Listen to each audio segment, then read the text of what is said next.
Gawa tayo ng pahabang guhit. Ito yung side kung saan i-attach natin sa gagawin natin na blouse.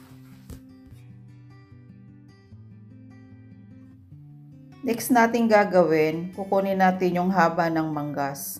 Simula ito sa may buto ng balikat hanggang sa gusto nating sukat.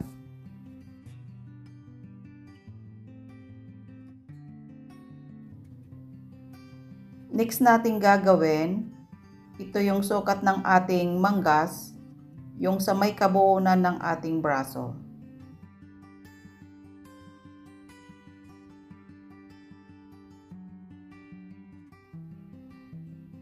Lagyan natin ng guhit, pababa.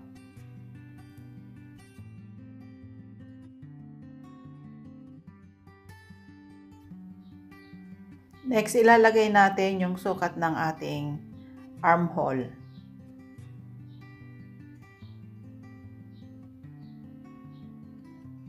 Guhitan po natin. Idugtong po natin siya sa laki ng ating manggas. Ahatiin po natin ng 3 yung sukat ng ating armhole.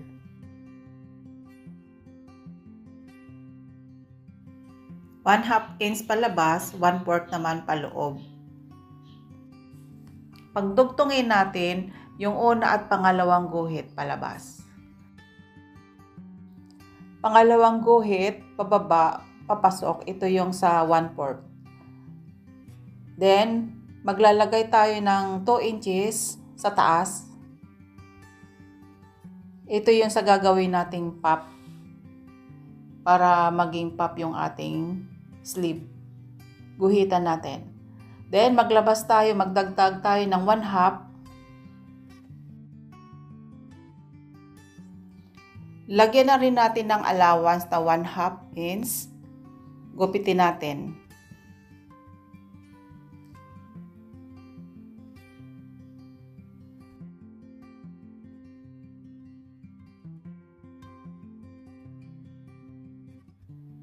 Sa front side natin, maglalagay tayo ng 1/4 paloob.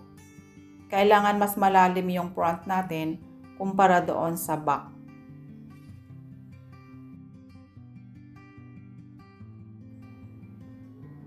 Bawasan natin ng 1/4 yung pinaka-front natin na manggas. Then, guntingin natin.